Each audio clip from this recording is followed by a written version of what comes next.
वही खबरों में आगे बढ़ रहे हैं। भरतपुर से बड़ी खबर, जहां नाबालिग की हत्या का मामला है। परिजनों ने रेप के बाद हत्या करने का आरोप लगाया है। नाबालिग के गले पर रस्सी के निशान भी मिले हैं। परिजन नाबालिग को लेकर के सरकारी अस्पताल पहुंचे थे। पोस्टमार्टम कराकर शव परिजनों को सौंप दिया गया। परिजनों ने खो थाने में फिलहाल मामला दर्ज करा दिया है। तो ये फिलहाल जानकारी इस बीच सामने है। और नाबालिग को लेकर के दरअसल सरकारी अस्पताल पहुंचे थे, लेकिन पोस्टमार्टम कराकर के शव जो है अभी परिजनों को सौंप दिया गया है। परिजनों ने रेप के बाद हत्या करने का आरोप लगाया है। नाबालिग के गले पर रस्सी के निशान भी मिले हैं। ललितेश कुशवाहा हमारे संवाददाता जुड़ चुके हैं। ललितेश, क्या जानकारी मिल रही है? हत्या का आरोप लगाया जा रहा है परिवार की तरफ से, नाबालिग के गले पर रस्सी के निशान भी हैं, कुछ साफ हो रहा है अभी?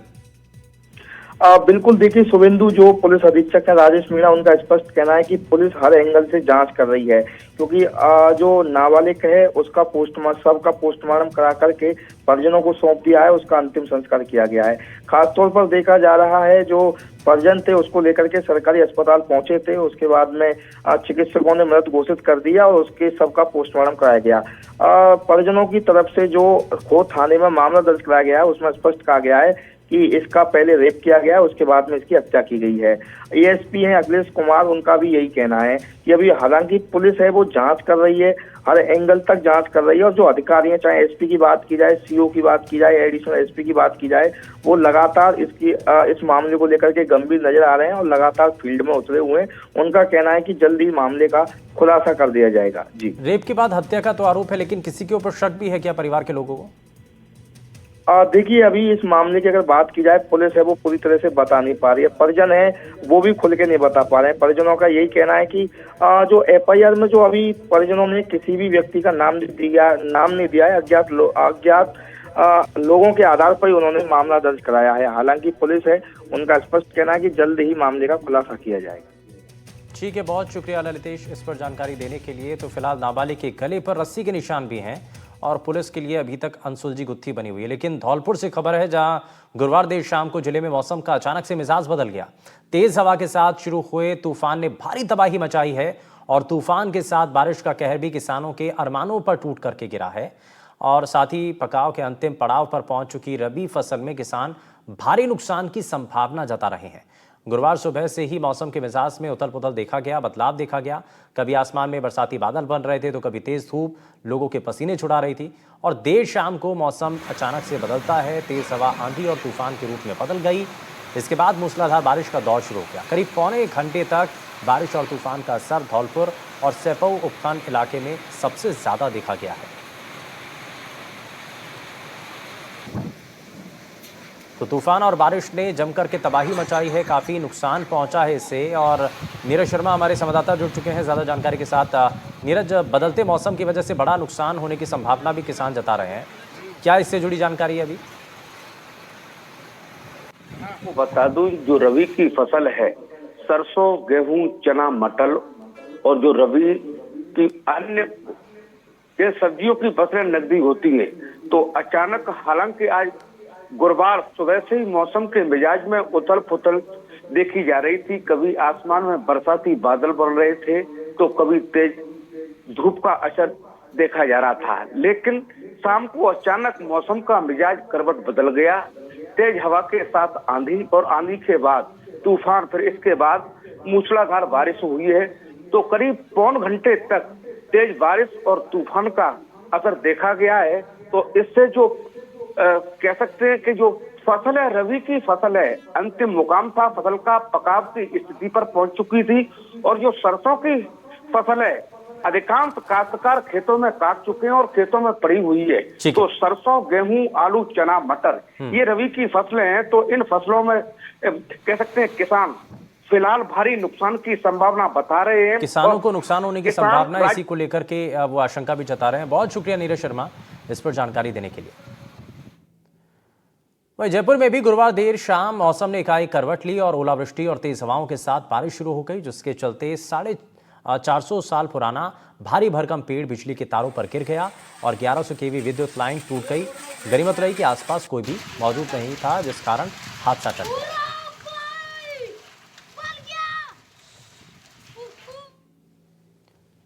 और कोटपुतली से बड़ी खबर है, जहां कोटपुतली में बदमाशों का तांडव हुआ और बाइक सवार बदमाशों ने कार सवार को लूटा।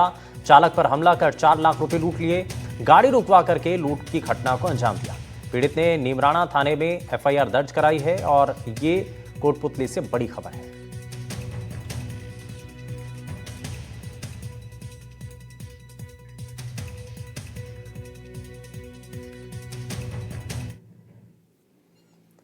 वहीं राजस्थान में साइबर ठगी का एक ऐसा हैरान करने देने वाला मामला सामने आया है जिसको सुनकर के आप हैरान रह जाएंगे। जयपुर के युवाओं के साथ ठगी का वो खेल खेला गया जिसके बारे में उन्होंने कभी सोचा नहीं होगा, जिसने उनको विदेश में फंसा दिया।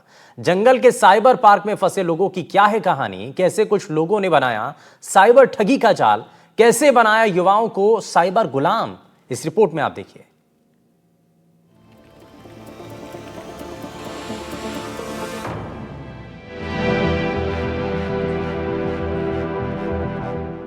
साइबर ठगी का खेल, युवाओं को बनाया साइबर गुलाम।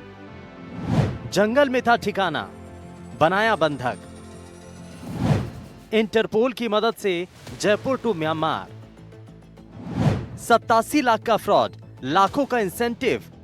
झांसे में फंसे युवा, खतरे में है जान। जीवन में कुछ करने की इच्छा लिए जब जयपुर के युवाओं को विदेश से नौकरी का ऑफर मिला तो घर परिवार में सब खुश थे, लेकिन उनकी ये खुशी ज्यादा दिन की नहीं थी, क्योंकि आगे उनके साथ जो हुआ वो शायद उन्होंने कभी सपने में भी नहीं सोचा होगा। क्योंकि साइबर स्लेवरी के कई मामले तेजी से सामने आ चुके हैं जिनको लेकर बड़ी चिंता है। इनमें आईटी सेक्टर में अच्छे वेतन पर जॉब के लालच में विदेश जा रही युवाओं को साइबर गुलाम बनाया जाता है।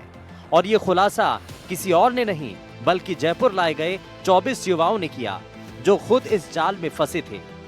दरअसल इंटरपोल ने म्यांमार सेना की मदद से उन्हें जंगल में बने आईटी पार्क से मुक्त कराया।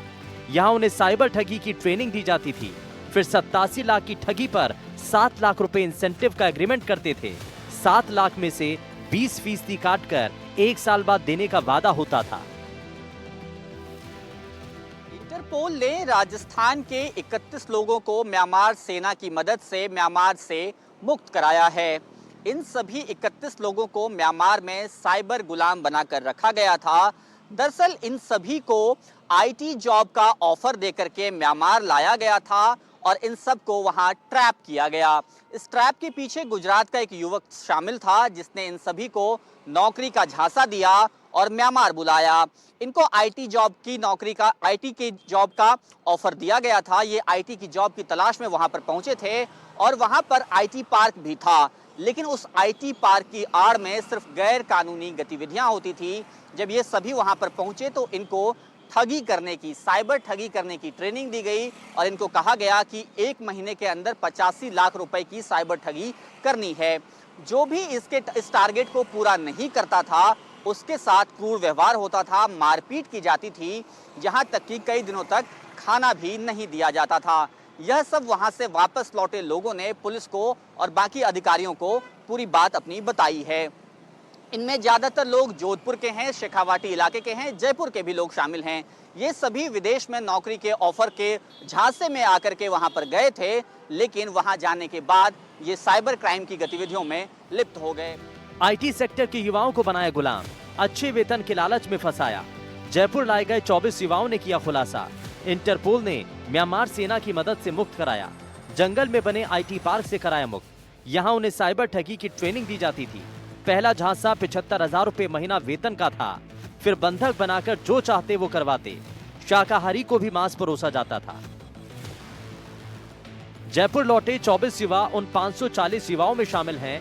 भारत के अलग अलग राज्यों के रहने वाले युवा हैं। इन सभी युवाओं को म्यांमार से रेस्क्यू किया गया। साइबर गुलामों में डीडवाना के 10, झुंझुनू के 7, सिरोही, कोटा, हनुमानगढ़, चुरू, जोधपुर और जयपुर के एक युवक को रेस्क्यू कराया है।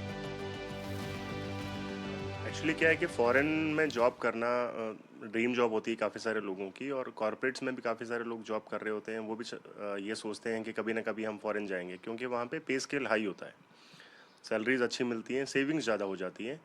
तो काफ़ी सारी जगह लोग अप्लाई करते रहते हैं। और जो रिक्रूटमेंट वेबसाइट्स होती हैं जहाँ से आप हायरिंग करते हैं या कोई भी कंपनी हायरिंग करती है, वहाँ से इनके रिज्यूमेस डाउनलोड हो जाते हैं। तो अगर किसी को कोई ऑफ़र देना है इनको कि आपको वहाँ पे हम उस कंट्री के अंदर ये जॉब दे रहे हैं या जॉब ऑफ़र है और सैलरी स्केल, पे स्केल अच्छा होता है, तो वो आसानी से मान जाते हैं, तैयार हो जाते हैं, क्योंकि उनको विदेश में बहुत सारी कंट्रीज़ के बारे में जानकारी नहीं होती, पता नहीं होता कि ऐसी कोई कंपनी है सच में जो ऐसा कोई काम देती है, नहीं देती है। और कुछ लोग तो बिल्कुल ट्रैप हो जाते हैं जिन्हें बिल्कुल भी आइडिया नहीं है कि उनके साथ क्या होने वाले हैं, और कुछ लोगों को पहले से पता होता है कि हमें करना क्या है, वो विलिंगली जाते हैं। वहीं सोशल मीडिया के सभी प्लेटफॉर्म पर इन्हें ठगी की ट्रेनिंग दी गई। ठगी की रकम आने को वो बिल ओपन करना बोलते थे। समय रहते बिल ओपन नहीं हुआ तो पहले आर्थिक तौर पर दंड देते और फिर शारीरिक। साइबर बंधकों को केवल मैसेज करने होते हैं। इनके चंगुल में फंसे व्यक्ति को वॉइस या वीडियो कॉल करता तो इसकी किसी महिला मॉडल से बात कराते। राजस्थान के कुछ युवाओं को यूएस में रहने वाले भारतीयों को फंसाने का टारगेट दिया गया था। म्यांमार के जंगल में था ठगी का हेडक्वार्टर। जंगल में आईटी पार्क के नाम से ठगी का हेडक्वार्टर बनाया गया। अंतर्राष्ट्रीय साइबर ठगी के 5 सेंटर चल रहे थे। इसी जंगल में युवकों को बंधक बनाया जाता। ये बहुत कॉम्प्लिकेटेड है इसका आंसर देना, बिकॉज क्या होता है कि ये पर्सन टू पर्सन डिपेंड करेगा बहुत ज़्यादा।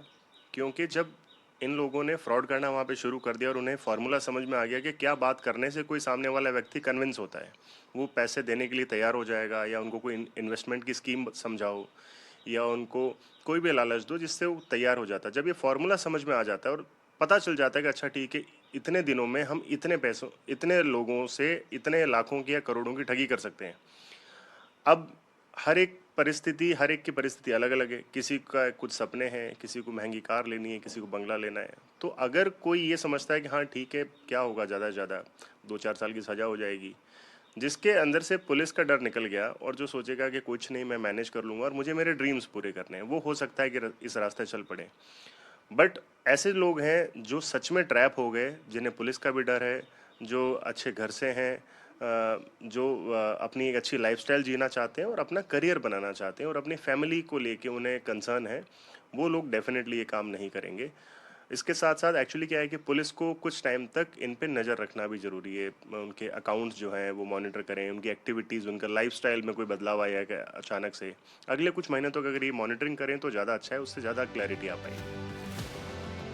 फिलहाल मामले का खुलासा होने के बाद पुलिस और प्रशासन एक्शन में है और जयपुर लौटे 24 युवाओं से फ्रॉड की पूरी जानकारी जुटाई जा रही है।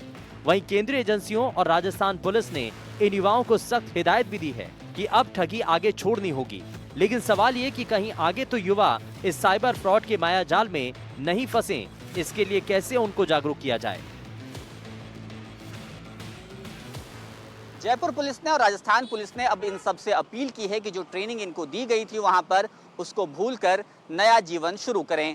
इसके साथ ही एक नई बहस भी शुरू हुई है कि साइबर फ्रॉड करने वाले लोग किस किस तरह से लोगों को अपना शिकार बना रहे हैं, इसलिए और ज़्यादा अवेयरनेस की भी आवश्यकता है। अब देखना है कि जयपुर पुलिस और राजस्थान पुलिस इस तरह के अवेयरनेस के लिए और क्या कुछ प्रयास करती है और जो लोग वहां से वापस आए हैं वो किस तरह से मुख्यधारा में शामिल हो पाते हैं। जयपुर से कैमरा सहयोगी जसराज के साथ सोमू आनंद, एनडीटीवी। वहीं सीएम भजनलाल शर्मा ने होली पर सीएनजी और पीएनजी की वैट दरों में कमी करने की घोषणा से लोगों को बड़ी राहत दी है। सीएनजी और पीएनजी गैस पर लगने वाले 10% वैट दर में कमी करते हुए 7.5% करने की घोषणा से लोगों में बड़ी राहत है।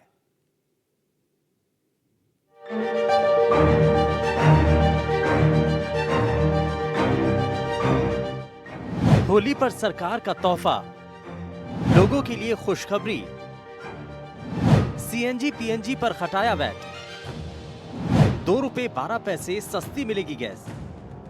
राजस्थान सरकार ने होली के मौके पर प्रदेश के लोगों को बड़ी राहत दी है। राजस्थान स्टेट गैस ने सीएनजी समेत उपभोक्ताओं को उपलब्ध कराई जाने वाली डीपीएनजी, सीपीएनजी और आईपीएनजी प्राकृतिक गैस की दरों में कमी पर सभी वर्गों के आम उपभोक्ताओं को बड़ी राहत दी है। अब राजस्थान स्टेट गैस के सीएनजी स्टेशनों पर आम लोगों को सीएनजी गैस ₹2.12 प्रति किलोग्राम सस्ती मिलेगी। सीएनजी पीएनजी की नई दरें। सीएम ने सीएनजी पीएनजी पर घटाया वैट। पहले 10% वैट लगता था, अब 7.5% लगेगा। नई वैट दर लागू होने से लोगों को इसका फायदा मिलेगा। सीएनजी अब ₹91.09 प्रति किलोग्राम मिलेगी। इससे पहले इसकी कीमत ₹93.21 प्रति किलो थी। कोटा में घरेलू पीएनजी ₹49.35 में मिलेगी। पहले ये ₹50.05 में मिलती थी। राजस्थान में सीएनजी और पीएनजी की कीमतें घटने से लोगों को राहत मिलेगी। वहीं मुख्यमंत्री भजनलाल शर्मा ने वैट में कमी की घोषणा की है, जिससे आम लोगों को बड़ी राहत मिलने जा रही है। मुख्यमंत्री भजनलाल शर्मा की ओर से कल विधानसभा में घोषणा की गई और उस घोषणा में कहा गया कि सीएनजी और पीएनजी गैस दरों में कमी की जाएगी, इनकी जो रेटें हैं वो कम की जाएगी। और इसके लिए मुख्यमंत्री ने कहा है कि जो 10% वेट वसूला जाता था सीएनजी और पीएनजी गैस के ऊपर, उसे अब 7.5% किया जाएगा। इससे 2.5% वेट दर में कमी आएगी और आम आदमी को करीब ₹2.12 की राहत मिल पाएगी। और ये जो नई दरें हैं वो आज देर रात से ही लागू हो जाएगी। इससे कहीं ना कहीं आम व्यक्ति को कहीं ना कहीं जो गैस महंगी खरीद रहे थे उन्हें सस्ती खरीदेंगे और सस्ती खरीदने से उन्हें जो राहत है वो भी मिल पाएगी। और उसी के साथ साथ लंबे समय से ये मांग की जा रही थी कि वेट दरों में कमी की जाए, उसी को लेकर सरकार ने ये बड़ा कदम उठाया है। मुबारक खान, NDTV, जयपुर।